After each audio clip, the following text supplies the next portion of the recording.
Good morning students. मैं doctor Ana Mujeeb, department of psychology from Marwari college.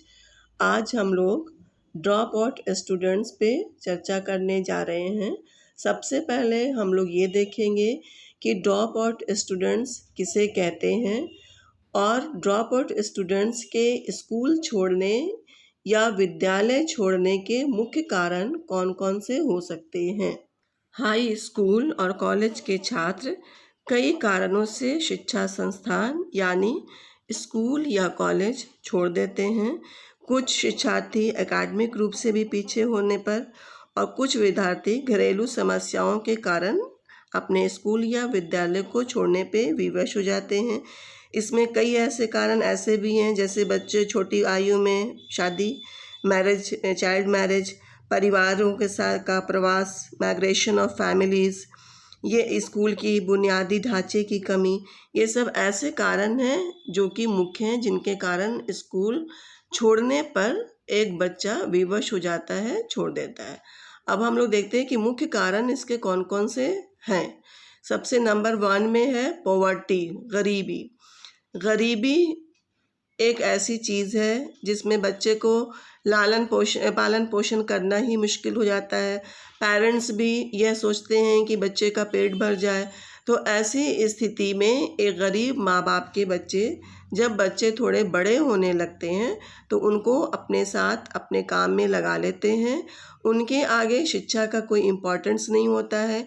उन्हें लगता है कि बच्चा काम करेगा, कुछ पैसे आएंगे, हमारी गरीबी दूर हो जाएगी। तो ये पहला पॉइंट, गरीबी एक मुख्य कारण है। नंबर 2 में क्या है, विद्यालय में आधारभूत संरचना की कमी, जैसे भवन, शौचालय की कमी या कक्षा रूम की कमी, क्लास रूम की कमी। Lack of infrastructure in the school buildings, lack of toilets, lack of classroom. तो ये भी दूसरा कारण भी मुख्य कारण है कि जब बच्चा स्कूल जाना शुरू करता है, वहाँ पे सही रूप से शौचालय नहीं होता है, भवन अच्छे से बना हुआ नहीं होता है, उसके अंदर डेस्क बना हुआ नहीं होता है, बैठने की जगह नहीं होती है। तो ऐसी स्थिति में भी बच्चों का इंटरेस्ट स्कूल जाने की ओर नहीं होता है। वो शुरुआत में स्कूल जाते हैं, फिर धीरे धीरे करके वो स्कूल को छोड़ने लगते हैं। 5 डेज़ छोड़ते हैं, 10 डेज़ छोड़ते हैं, फिर वैसे करके महीनों महीनों छोड़ देते हैं और वह स्कूल ड्रॉप आउट कर जाते हैं। नंबर 3 क्या है, जागरूकता की कमी, लैक ऑफ अवेयरनेस। चूँकि हमारे देश में निर्धरता है, ज़्यादा फैमिली गरीबी स्तर के नीचे है और वैसे माता पिता के अंदर शिक्षा की जागरूकता की कमी है, वह कमाने खाने में ही लगे रहते हैं, इसलिए बच्चों को शिक्षा नहीं दे पाते हैं। नंबर 4 है दूरी पर विद्यालय का होना, यातायात के साधनों की कमी, school at a distance, lack of means of transport. ये तो नाम से ही पता चल रहा है आप लोगों को कि जब स्कूल की दूरी ज़्यादा होती है, यातायात का कोई साधन नहीं होता है, आने जाने के लिए कोई सोर्सेज नहीं होता है, प्लस अगर यातायात का साधन है लेकिन वहाँ पे फेयर ज़्यादा लग रहा है, खर्च ज़्यादा हो रहा है, भाड़ा ज़्यादा लग रहा है, तो ऐसी हालत में माता पिता खुद ही स्कूल जाने से रोकने लगते हैं और धीरे धीरे बच्चों को यह आदत होने लगती है कि वो स्कूल छोड़ना शुरू कर देता है और आहिस्ता आहिस्ता वो ड्रॉप आउट कर जाता है। नंबर 5 क्या है, शिक्षक की कमी और शिक्षकों की उदासीनता, shortage of teachers and apathy of teachers. जहाँ पर शिक्षक की कमी है वहाँ पे भी बच्चे स्कूल जाकर बैठे रहते हैं, प्रॉपर वे में उनकी पढ़ाई नहीं हो पाती है और इस तरह खेलते कूदते उनका समय बीत जाता है और धीरे धीरे उनका इंटरेस्ट स्कूल की ओर से समाप्त होने लगता है और अंत में वह ड्रॉप आउट कर जाते हैं।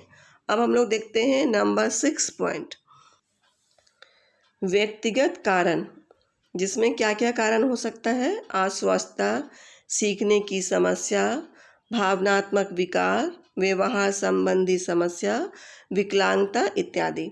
Personal reason, unhealthy learning problems, emotional disorders, behavioural problems और डिसएबिलिटीज़ आदि। जो पर्सनल कारण बनता है स्वास्थ्य के लिए, या फिर बच्चा सीख नहीं पाता जल्दी, उसके अंदर सीखने की समस्या होती है, भावनात्मक रूप से उसके अंदर किसी तरह का विकार होता है, या व्यवहार संबंधी समस्या, प्रॉपर वे में स्कूल के अंदर जो एक्टिविटी उसको करनी चाहिए उसको करने में वो सक्षम नहीं होता है, या किसी भी रूप में वो अपने शारीरिक रूप से हैंडीकैप होता है, तो ये सब कारणों से भी बच्चे जो हैं स्कूल जाना छोड़ देते हैं।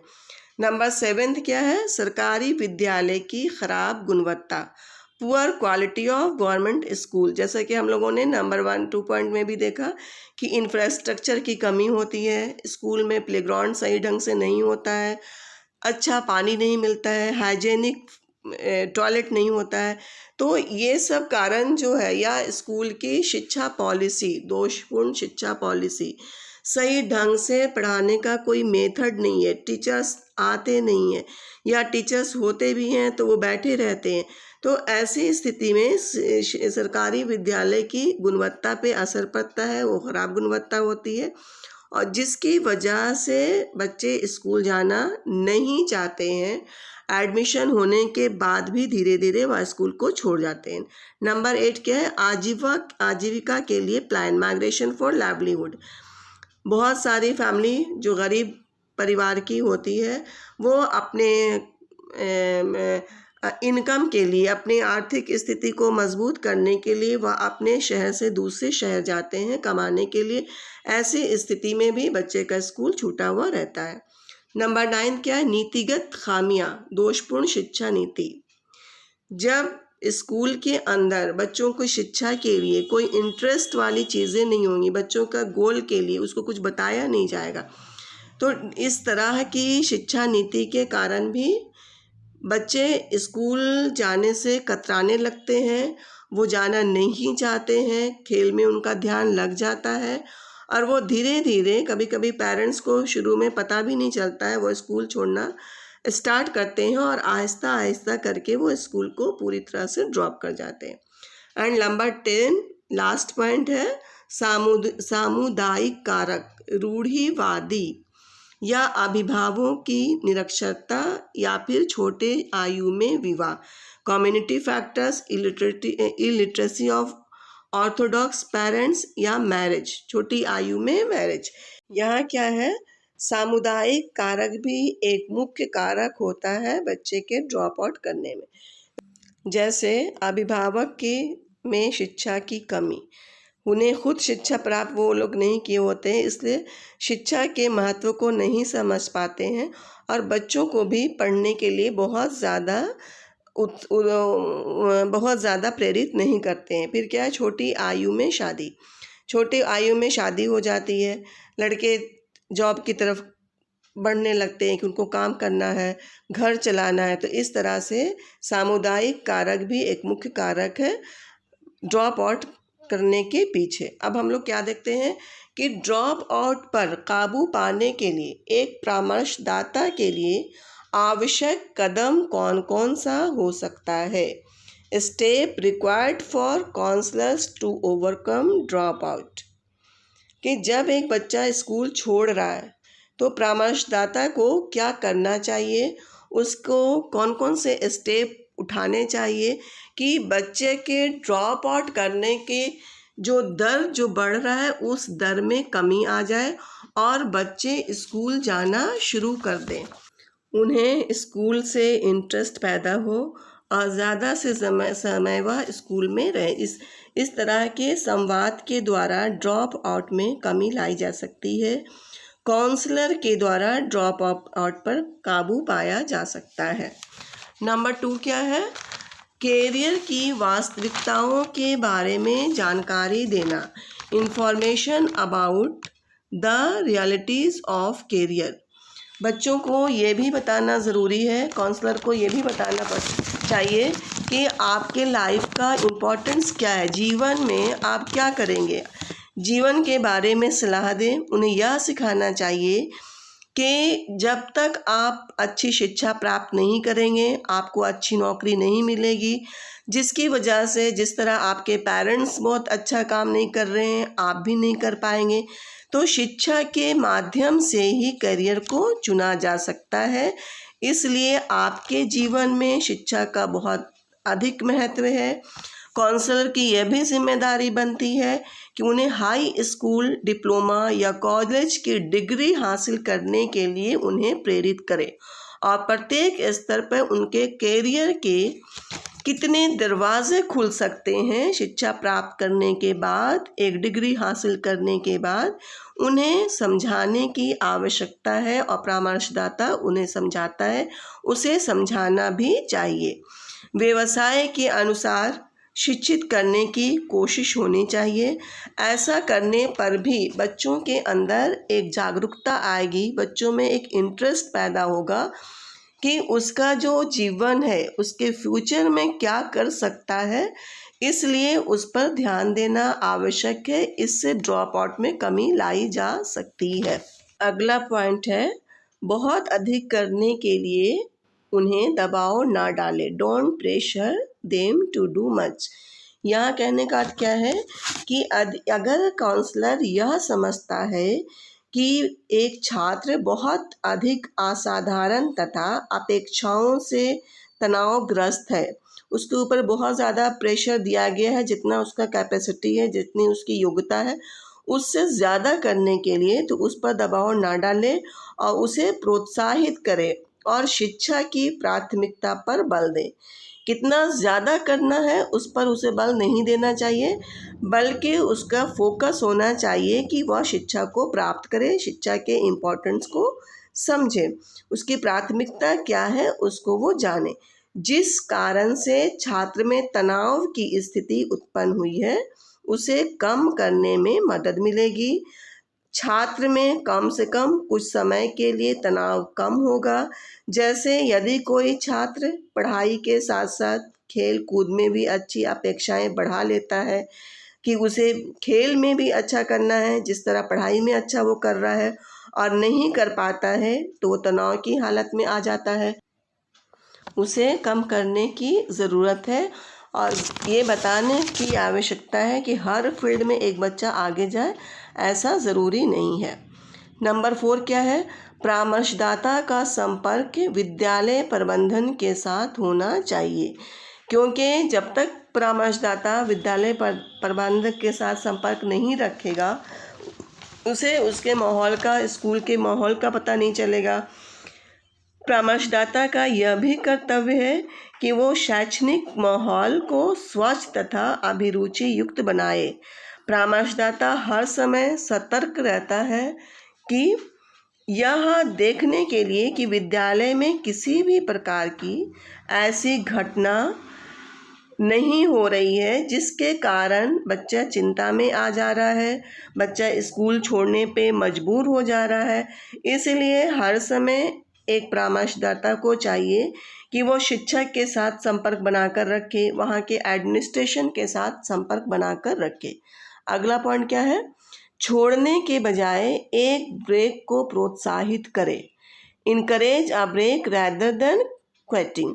यहाँ पे क्या है कि परामर्शदाता का क्या कर्तव्य है कि बच्चा पूरी तरह से स्कूल छोड़ दे, इस सिचुएशन को वो आने नहीं दे, बल्कि वह यह ध्यान रखे कि अगर बच्चे का इंटरेस्ट किसी भी कारणवश कम हो रहा है तो उसकी वो काउंसलिंग करे और 1 साल के लिए उसको किसी दूसरे काम में, किसी दूसरे तरह के इंस्टीट्यूशन में लगा दे।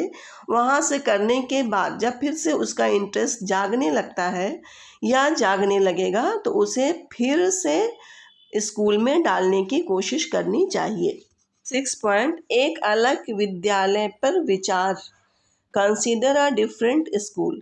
अगर किसी छात्र का मन उस विद्यालय से ऊब गया है, वो उस विद्यालय में पढ़ना नहीं चाहता है, तो काउंसलर के पास उसके दाखिला के लिए अन्य स्कूलों का भी विकल्प मौजूद रखना चाहिए जो उपलब्ध हो सकता है। एकेडमिक या व्यावसायिक किसी भी तरह का कोई भी शिक्षा देने की कोशिश करनी चाहिए, जैसे हाई स्कूल, एक सामुदायिक कॉलेज या ऑनलाइन कार्यक्रम या डिस्टेंस कोर्स, उसके द्वारा बच्चों में इंटरेस्ट पैदा कराना चाहिए ताकि उसका जो मन स्कूल से हट गया है तो अलग स्कूल में जाने के बाद फिर से उसके अंदर वो लगन पैदा हो जाए। लास्ट पॉइंट इज एक अंतराल वर्ष पर विचार करें। Consider a gap year. एक अच्छे काउंसलर को यह भी ध्यान देना चाहिए कि अगर छात्र स्कूल कॉलेज से ऊब गया है, उसका किसी कारणवश पढ़ाई में इंटरेस्ट नहीं हो रहा है, तो 1 साल का गैप या अंतराल दे दे।